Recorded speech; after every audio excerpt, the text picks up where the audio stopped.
Baik, bismillahirrahmanirrahim. Assalamualaikum warahmatullahi wabarakatuh. Alhamdulillah, segala puji syukur kita kepada Allah Subhanahu wa taala. Salawat dan salam kepada Nabi Muhammad SAW. Kita kali ini akan membahas bagaimana cara membuat skripsi yang baik ya, skripsi yang bagus. Saya sini akan menjelaskan ya, mulai dari pertama kali membuat ya, dari bab 1 sampai bab 5. Bismillah, kita kan share screen.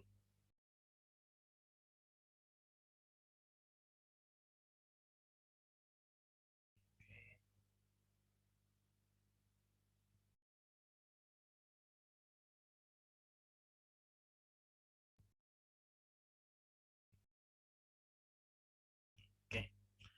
Nah, cara membuat skripsi yang bagus oleh Hasbi Sidiki SEMS yaitu saya sendiri.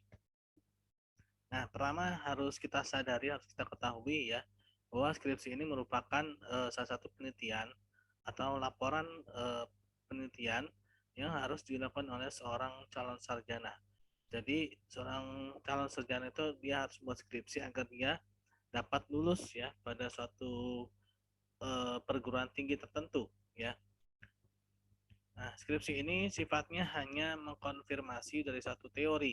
Jadi, skripsi dia hanya mengkonfirmasi satu teori saja. Ya, biasanya mengkonfirmasi satu teori, yang mana ada sebuah teori yang dikemukakan oleh ahli ya atau eh, pemikir ya, yang mana sudah teruji ya, yang sudah teruji teori tersebut dan dikonfirmasi ulang pada suatu kejadian ya, pada sebuah perusahaan. Kejadian itu bisa pada sebuah perusahaan, bisa pada sebuah instansi, lembaga atau pada suatu wilayah tertentu ya. Misalkan wilayah Jakarta, wilayah Bogor, wilayah Bandung dan wilayah-wilayah yang ditentukan. Nah, ini adalah sifat dasar skripsi. Nah, jadi skripsi itu dia harus ada teori yang melandasinya. Nah, pertama bab 1 ya. Di sini saya akan masuk pada inti badan skripsi ya, walaupun skripsi itu sendiri sebenarnya ada beberapa tambahan-tambahan ya, seperti ada cover ya, ada apa sambutan dan lainnya ya, kata pengantar itu saya tidak akan bahas itu karena itu sifatnya um, pengembangan ya, dan itu tergantung pada kampus-kampus tertentu saja. Walaupun sebenarnya pada bagian badan ini pun juga terkadang ada beberapa perbedaan atau satu perguruan tinggi yang satu dengan yang lainnya ya. Tapi kalau pada bab 1 ini cenderung urutannya cenderung sama ya. Nah, nanti di bab 2, bab 3 ya, itu mungkin urutannya agak agak sedikit berbeda. Ya, tapi dari segi isinya sebenarnya hampir sama ya. Tapi urutannya saja yang berbeda. Tapi kalau pada bab 1 biasanya satu perguruan tinggi dengan perguruan tinggi yang lainnya itu biasanya sama ya, yaitu latar belakang ya, batasan penelitian, rumusan masalah atau pertanyaan penelitian. Nah, di sini ada rumusan masalah atau pertanyaan penelitian. Jadi ada perbedaan nanti ya, kapan kita menggunakan rumusan masalah dan kapan kita menggunakan kata pertanyaan penelitian. Lalu ada tujuan penelitian ya, lalu ada manfaat penelitian dan sistematika penelitian atau penulisan ya. Nah, pertama ada penentuan judul ya. Nah, sebelum apa namanya masuk ke latar belakang, mungkin kita juga harus tahu juga judul ya. Nah, pada judul ini penting ya. Kenapa? Karena disinilah kita akan menemukan latar belakang ya. Nah, judul harus mengandung satu buah kalimat yang jelas dan detail dari satu penelitian. Contohnya misalkan analisa atau pengaruh. Nah, biasanya kalau menggunakan kata analisa itu penelitian kualitatif ya, atau penelitian yang bersifat bukan menggunakan angka-angka, biasanya analisa. Sedangkan kalau pengaruh, nah ini biasanya penelitian kuantitatif, yaitu pengaruh apa namanya variabel bebas dengan variabel terikat ya, terhadap apa ya, pada di mana gitu ya, pada apa pada tahun berapa di mana, atau di mana pada tahun berapa ya. Nah, itu harus jelas ya agar penelitian kita itu dapat dipertanggungjawabkan gitu ya hasilnya ya. Jadi kita harus tahu wilayahnya, wilayah yang mana yang kita teliti, lalu kapan ya waktunya. Nah, itu setidaknya itu terungkap dalam judul skripsi kita. Nah, lalu kita masuk latar belakang. Nah, inilah ya sangkut pautnya atau keterkaitan antara latar belakang dan judul. Nah, di latar belakang ini kita harus memberikan alasan kenapa kita mengambil judul tersebut ya. Kenapa kita mengambil judul tersebut? Ada apa dengan judul itu? Ya. Ada fenomena apa pada judul itu? Ya, ada sesuatu kejadian apa pada judul itu? Lalu apakah penelitian dengan judul itu sering dilakukan atau jarang dilakukan? Ini juga bisa menjadi satu latar belakang pada penelitian ya. Misalkan ternyata judul dengan penelitian ini ternyata jarang dilakukan oleh para peneliti sehingga peneliti tertarik untuk melakukan penelitian ini. Nah, itu juga bisa jadi latar belakang ya. Lalu ada sedikit masukan-masukan data. Misalkan eh, datanya yang menggambarkan bahwa biasanya ya di latar belakang itu data-datanya yang menggambarkan ketidakpuasan ya, ada sesuatu fenomena yang kurang baik biasanya, walaupun sebenarnya di atas rata-rata yang baik itu pun juga bisa juga ya, tapi biasanya ya pada satu penelitian itu yang menjadi dia tertarik untuk meneliti itu adalah ada sesuatu yang kurang baik ya. Nah, sehingga dia ingin mengkonfirmasi sesuatu yang kurang baik itu dengan teori gitu ya. Apakah sesuai dengan teori gitu kan. Nah, jangan lupa ya ketika kita menuliskan latar belakang, tutuplah dengan kalimat ya. Jangan sampai latar belakang kita tuh mengambang gitu saja.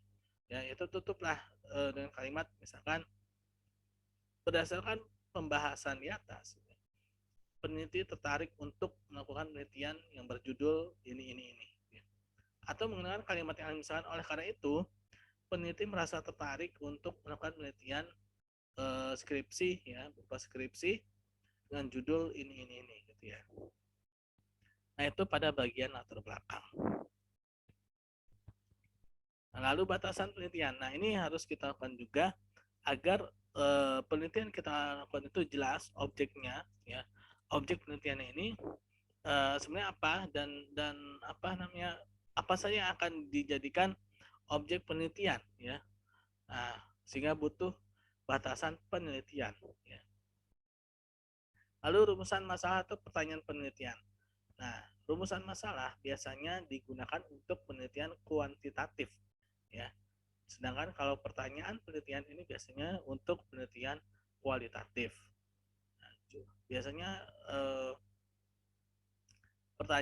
rumusan masalah pada penelitian kuantitatif itu hubungan antara variabel, menanyakan yang biasa pertanyaan itu mengenai hubungan variabel terikat atau variabel bebas yang terikat ya, pertama secara satu persatu lalu secara simultan biasanya seperti itu ya. Dan kalau penelitian kualitatif itu biasanya pertanyaan-pertanyaan pertama bagaimana analisanya, lalu apakah ada hambatan dan bagaimana solusinya yang dilakukan oleh perusahaan atau instansi atau pengambil kebijakan pada wilayah tersebut ya. Tujuan penelitian. Nah, tujuan penelitian ini dia menjawab ya, yaitu menjawab dari pertanyaan penelitian. Pertanyaan itu kan bagaimana gitu, ada rumusan masalah itu ya, rumusan masalah atau pertanyaan penelitian itu biasanya bagaimana pengaruh ini dengan ini gitu ya. Nah, lalu di tujuan penelitian itu tinggal merubah ya tadinya bagaimana menjadi untuk mengetahui atau mengetahui ya, untuk mengetahui ya hubungan antara ini dengan ini gitu ya. Nah, itu tujuan penelitian.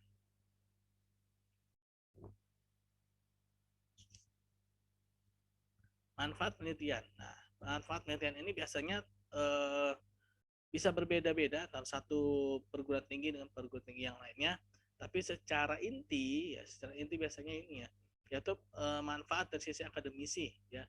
Sisi akademisi yaitu untuk menambah khasanah keilmuan misalnya ya, keilmuan dalam bidang atau dalam fakultas atau dalam program studi tertentu gitu ya.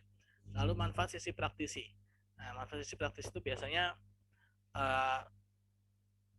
peneliti berharap Dengan penelitian ini perusahaan atau pengambil kebijakan pada wilayah itu ya dapat menerapkan ya apa yang menjadi saran peneliti ya.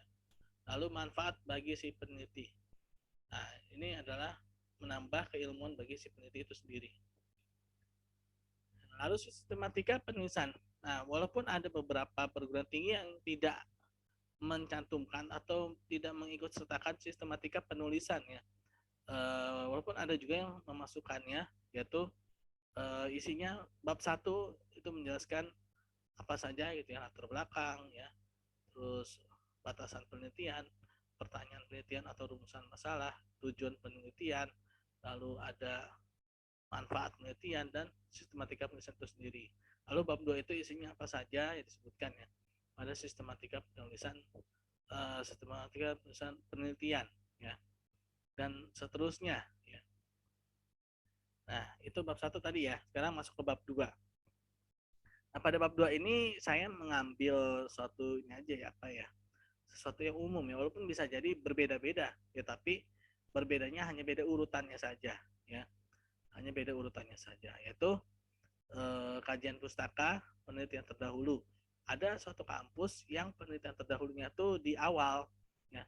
Ada juga yang kajian pustakanya itu di awal, yaitu tergantung dari kebijakan perguruan tinggi tertentu ya.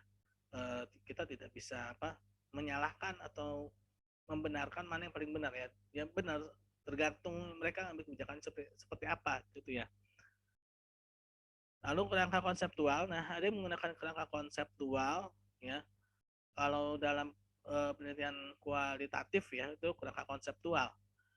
Nah kalau kuantitatif tuh dia hipotesis, ya, biasanya hipotesis dan model konseptual ya. Nah, pertama kajian pustaka. Nah, kajian pustaka ini berisi pengertian-pengertian atau teori atau konsep dari penelitian yang kita lakukan. Dan pengertian ini harus sesuai dengan judul, ya, harus sesuai dengan judul. Jangan sampai teorinya kemana, judulnya kemana, gitu ya. Nah, lebih bagusnya lagi tuh urutannya. Urutan pengertiannya konsep teori itu sesuai dengan urutan judul, ya. Misalkan ada beberapa kata ya, beberapa kata dalam judul kita itu. Nah, itu kata itu urutan-urutan itu kajian pustaka sesuai dengan itu ya. Misalkan apa nih ya, kalau saya ambil satu contoh yang khawatirnya tidak mewakili ya, yang intinya itu urutannya itu harus sesuai dengan judul ya. Jangan sampai judulnya kemana urutannya kemana, itu kurang bagus begitu ya.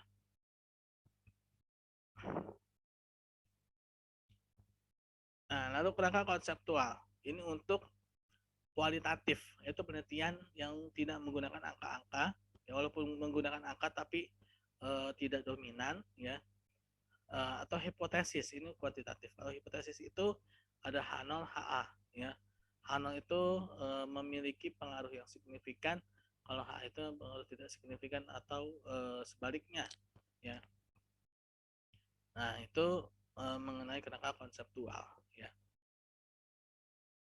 Lalu model konseptual yaitu gambaran hubungan antara variabel bebas dan variabel terikat apabila dia penelitian kuantitatif ya, itu penelitian dengan menggunakan angka-angka.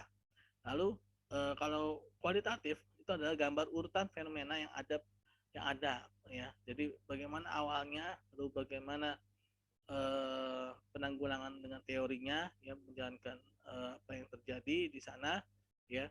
Nah, itu untuk kualitatif ya. Nah, sekarang kita masuk ke bab 3 yaitu jenis penelitian ya, sumber data penelitian, waktu penelitian, tempat penelitian, responden ya untuk penyebutan kuantitatif atau informan untuk yang kualitatif, dan penjelasan mengenai data, apakah data berdistribusi secara normal. Jenis penelitian kuantitatif biasanya menggunakan aplikasi, ada namanya SPSS ya, dan juga aplikasi Fuse. Nah, dua aplikasi ini untuk data yang berbeda. Jangan sampai kita salah menggunakan aplikasi ya. SPSS ini untuk data yang bersifat time series. Time series itu maksudnya jadi untuk satu objek ya, satu objek dan satu apa namanya objek yang sama gitu ya tiap tahunnya atau tiap bulannya atau jadi contoh misalkan ini deh pengaruh em, pengaruh komisi ya pengaruh komisi terhadap penjualan mobil X gitu ya mobil X dari tahun berapa ke tahun berapa. Nah ini jadi yang menjadi apa namanya eh, yang menjadi fokus ini ada penjualan mobil X ini gitu ya dan juga komisinya ya. Apabila ternyata ada mobil Y juga, nah itu tidak bisa apa namanya berubah ya. Dia kalau memang itu mobil X, jadi harus mobil X gitu ya. Tidak bisa membandingkan. Nah, kalau misalnya kita mau membandingkan, nah itu berarti sifat datanya cross section. Nah itu berarti menggunakan eViews ya. Nah untuk penjelasan SPSS dan eViews ini nanti mungkin bisa lihat di apa video yang lain ya. Nah, kualitatif ini adalah penelitian menggunakan apa namanya studi pustaka dan yang bukan bersifat angka-angka ya bisa menggunakan wawancara dan sebagainya dijelaskan ya.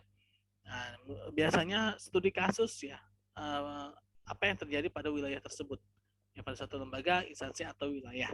Walaupun sebenarnya kualitatif banyak ya bukan cuma studi kasus tapi kalau level skripsi itu biasanya studi kasus juga sudah cukup ya walaupun bisa aja sih pakai yang lain ya sekarang kan berkembang ya kualitatif itu ada ANP ada RND dan lainnya itu ya nah itu bagus ya tapi ya tergantung dari si peneliti dan permintaan dari perguruan tingginya ya tapi kalau memang tidak ada permintaan khusus ya mungkin studi kasus saja sudah cukup ya. Nah sumber data dan jenis data sumber data itu bisa kita dapatkan dari studi pustaka, ya, dari buku-buku yang kita miliki atau yang kita pelajari selama kuliah, yang kita dapatkan ya dari para dosen, pengajar, ya itu studi pustaka. Ya, ini harus jelas bukunya, ya. Nah, lalu bagaimana dengan internet? Internet bisa selama menggunakan website resmi, ya website resmi yang bisa dipertanggungjawabkan, ya. Nah, lalu wawancara, observasi, ya ini juga merupakan salah satu sumber data, ya. Nah, data itu sendiri jenisnya ada data primer, yaitu data yang sifatnya masih asli, ya, dari sumbernya. Nah, itu namanya data primer, ya. Lalu data sekunder, kalau data sekunder itu sudah ada olahan, ya, sudah diolah, ya, data sekunder. Nah, biasanya kalau kuantitatif itu biasanya menggunakan data sekunder, ya data sekunder atau data lapis 2 ya data yang kedua atau data yang sudah diolah sehingga ketika dia dimasukkan dalam aplikasi sekarang biasanya udah pakai aplikasi ya udah nggak manual lagi ya itu sudah gampang lah ya masukkan ke SPSS atau masukkan ke eViews-nya itu biasanya sudah apa namanya berupa data-data yang memang sudah siap untuk diolah ya bukan lagi data-data yang masih mentah. Nah, waktu dan tempat penelitian. Nah, waktu ini adalah jangka waktu yang dipergunakan. Nah, dalam melakukan penelitian kuantitatif yang menggunakan SPSS, ini kalau waktu semakin panjang yang apa yang range range waktunya makin panjang itu semakin bagus. Karena dia semakin apa namanya? Terlihatlah pengaruhnya ya. Pengaruh antara variabelnya itu makin terlihat ya dengan menggunakan SPSS apabila range waktunya itu panjang ya. Nah, lalu tempat penelitian yaitu tempat objek penelitian dilakukan. Nah, ini harus jelas di mana ya, apakah suatu perusahaan tertentu ya.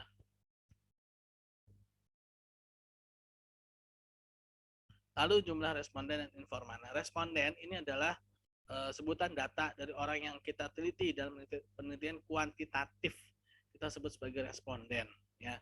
Nah, jumlah responden ini tergantung oleh teori yang kita gunakan. Nanti ada lagi teori menurut teori ini responden sekian, menurut teori responden sekian. Nah, itu tergantung lagi berapa apa teori siapa yang kita gunakan dan kita akan mendapatkan berapa responden yang kita butuhkan. Ya. Jadi dalam menurut responden ini kita juga harus ada teorinya. Lalu informan, ya, informan adalah sebutan dari orang yang akan kita teliti dalam penelitian kualitatif, ya.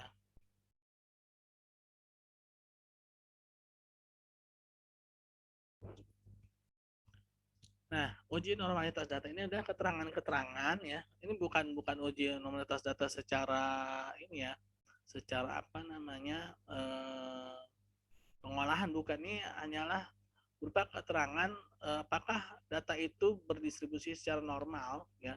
Kita hanya memberikan keterangan dalam angka sekian sekian sekian, ini data bersifat berdistribusi secara normal, hanya menjelaskan itu saja, bukan hasil olahan, ya. Nah, kalau hasil olahan itu nanti di bab 4, ya. Apakah dia diuji heterodiksitasnya, multikoliniaritasnya, dan lain-lainnya, ini dalam data kuantitatif, ya. Dan hanya memberikan keterangannya saja, ya, bukan apa namanya, olahan, ya. Ini bukan olahannya, hanya keterangan, gambaran secara umumnya, ya. Berikan gambaran secara umum kalau data ini seperti ini, ya, maka dia akan berdistribusi secara normal dan dapat digunakan, gitu ya, dapat dipergunakan. Nah, ini pada bab 3, ya. Lalu bab 4 ini ada profil objek penelitian, lalu hasil penelitian dan ada pembahasan. Nah, walaupun ada beberapa perguruan tinggi itu dia hanya pada hasil penelitian saja, tidak ada pembahasan, yang tergantung pada perguruan tinggi, ya, yang apa namanya, mengeluarkan kebijakan seperti apa. Nah, pada profil objek penelitian itu biasanya sejarah singkat objek penelitian, ya, sejarah singkatnya seperti apa, ya, kapan lahirnya, ya. Lalu visi misi objek penelitian dan pihak-pihak yang terlibat. Nah, pada profil ini juga jangan terlalu banyak, ya, karena ini bukan bagian inti, ya. Nah, hasil penelitian. Nah, hasil penelitian ini yaitu menjawab singkat pertanyaan rumusan masalah pada pertanyaan penelitian pada bab 1, ya. Pada hasil penelitian ini juga kita jangan sampai terjebak pada tadi itu, ya, apa namanya, uji uji normalitas data, ya. Uji normalitas data itu, jadi di sini kita sudah tinggal terima beres, artinya kita sudah tahu gambaran data itu berdistribusi secara normal itu kita sudah tahu, sudah dijelaskan di bab 3. Jadi di bab 4 ini kita tinggal kasih tahu aja nih, ini apa namanya, ini loh hasilnya, gitu ya. Artinya tuh kita tidak perlu lagi menjelaskan secara ulang lagi, gitu. Nah, di sinilah kita apa namanya, butuhnya bab 3, ya, untuk memberikan gambaran mengenai normalitas data, ya.